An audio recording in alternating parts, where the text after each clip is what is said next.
محبوب الصلحاء والعلماء، پیر طریقت، رہبر شریعت، ہزاروں لاکھوں مریدین کے شیخ مرشد حضرت پیر سید امین الدین شاہ صاحب پاشا مدظل العالی ایک مرتبہ فرما رہے تھے کہ صبر کا ایک معنی یہ بھی ہے کہ اللہ کے ساتھ رابطے میں رہے۔ صبر کا ایک معنی یہ بھی ہے کہ وہ دین کے اوپر قائم رہے، ڈٹا رہے اور اللہ کے ساتھ اپنے تعلق کو قائم رکھے، یہ بھی صبر ہے۔ فرمایا گویا صابرو جو کہا گیا معنی اس کا یہ بنا، مفہوم اس کا یہ نکلا کہ تم اللہ کے ساتھ جڑے رہو، اللہ سے اپنا تعلق قائم رکھو۔ وَرَابِطُوا، اور فرمایا قرآن میں وَبَشِّرِ الصَّابِرِينَ کہ جو لوگ ڈٹے رہیں گے، ایمان اور دین پر جمے رہیں گے، حالات آئے، کبھی ان کے اوپر بھوک آئی، کبھی ان کے اوپر جانی نقصانات آئے، کبھی دشمن کا خوف آیا، کبھی مالوں کی کمی آئی، کبھی کچھ حالات آئے، کبھی کچھ حالات آئے، لیکن انہوں نے دین کو نہیں چھوڑا، ڈٹے رہے، دین پر قائم رہے، اللہ کے ساتھ رابطے میں رہے۔ فرمایا ایسے لوگوں کے لیے خوشخبری ہے، اور وہ خوشخبری کیا ہے؟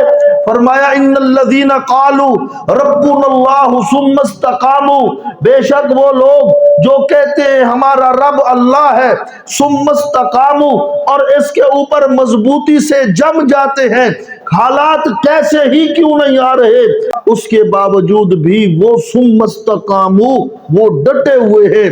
بشیء من الخوف آیا ثم استقاموا، والجوع آیا ثم استقاموا، اور ونقص من الاموال آیا، وہ فرمایا ثم استقاموا، ونقص من الاموال والثمرات، پھر بھی وہ ثم استقاموا کا پیکر بنے رہے۔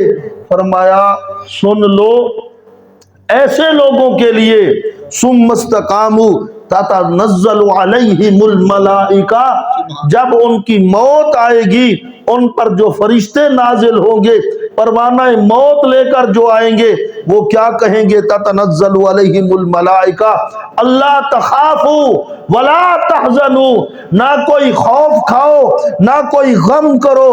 علماء لکھتے ہیں خوف اور غم دو الگ الگ چیزیں ہیں، دونوں الگ زمانے چاہتے ہیں۔ خوف یہ آنے والے وقت کے لیے ہوتا ہے، آئے پتہ نہیں کیا بنتی ہے، غم گزرے ہوئے زمانے پر ہوتا ہے، آئے مجھ سے تو کچھ بھی نہیں ہو سکا، کیا بنے گی؟ فرمایا اللہ تخافوا ولا تحزنوا، جو جڑے رہیں گے، جو استقامت پذیر رہیں گے، سن لیں نہ انہیں خوف کرنے کی ضرورت ہے کہ آخرت میں کیا ہوگا، نہ غم کھانے کی ضرورت ہے کہ ہے ہم نے دنیا میں پتہ نہیں اللہ کو راضی کیا کہ نہیں کیا، اللہ ہم سے راضی ہوئے کہ نہیں ہوئے۔ فرمایا غم بھی نہ کھائے، خوف بھی نہ کرے۔ اللہ تخافوا ولا تحزنوا، آگے فرمایا وابشروا، وابشروا، وہ فرشتے کہیں گے اس کو خوشخبری سن، سبحان اللہ، کس چیز کی؟ بالجنت التی کنتم توعدون، اس جنت کی خوشخبری سن جس کا تجھ سے وعدہ کیا گیا۔ سبحان اللہ، یہ کس بات پر؟ ثم استقاموا، استقامت پذیر ہو جانے پر، کیسے ہی حالات کیوں نہیں آئے، وہ اسلام پر ڈٹا ہے، ایمان پر قائم ہے، بھوک آئی، پیاس آئی، خوف آیا، حالات کس طرح آئے، کیسے ہی کیوں نہیں آئے، جان کی قربانی آئی، ڈٹا ہوا ہے۔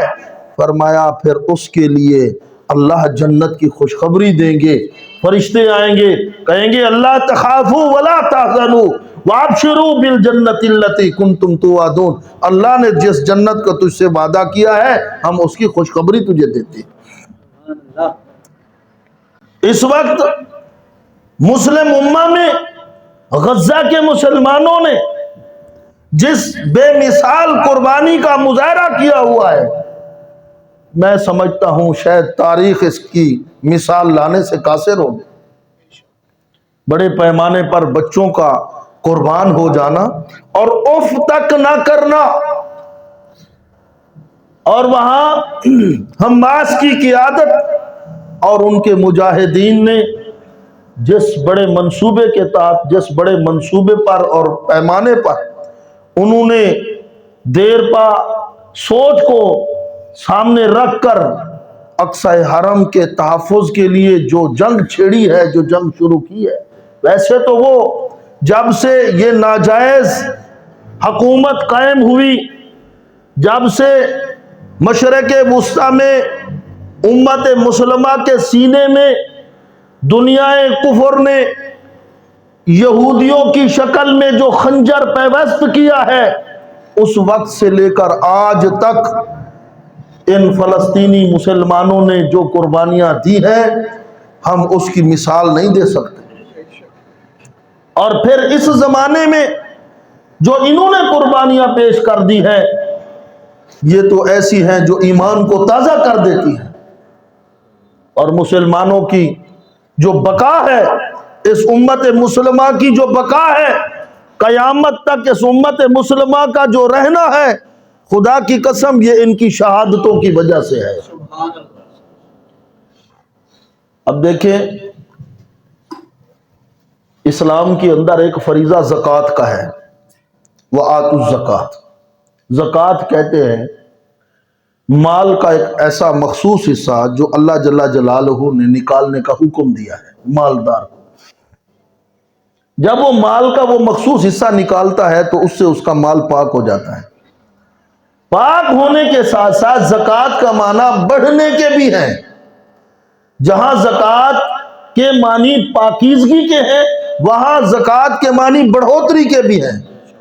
زکوٰۃ دینے سے مال پاک بھی ہوتا ہے، مال بڑھتا بھی ہے، اللہ کی حفاظت میں آ جاتا ہے۔ یہ امت مسلمہ جب سے آئی اور قیامت تک اس نے رہنا ہے، اور یہ آخری امت ہے۔ اگر آپ تاریخ پر نظر ڈالیں، جب سے یہ امت شروع ہوئی اس وقت سے جن مظالم کا یہ شکار ہوئی، جو جبر کے طوفان انہوں نے دیکھے، جو ظلم کی آندھیاں ان پر چلی ہیں، اگر کوئی اور ہوتا خدا کی قسم کب کا مٹ جاتا اور اس کا نام و نشان نہ رہتا۔ لیکن کیونکہ اس امت نے پہلے ہی دن سے اپنی جان کی قربانی پیش کی، اور جان کی قربانی پیش کرنا گویا امت کے لیے زکوٰۃ دینا ہے، اور شہید کی جو موت ہوتی ہے یہ قوم کے لیے ایک زکوٰۃ کا گویا کہ ایک حصہ رکھتی ہے۔ جب کسی مال میں زکوٰۃ دے دی جائے تو وہ مال بڑھتا ہے۔ اس لیے آج تک ہزاروں ظلم کی آندھیاں چلی، جبر کے طوفان آئے، اس کے باوجود یہ امت آج تک محفوظ ہے اور اپنی جگہ قائم ہے۔ آپ دیکھ لیجئے، ابو جہل نے کوئی ظلم کی آندھیاں کم تھوڑی چلائی تھی، اور مشرکین مکہ نے کوئی کم مقابلہ تھوڑی کیا تھا۔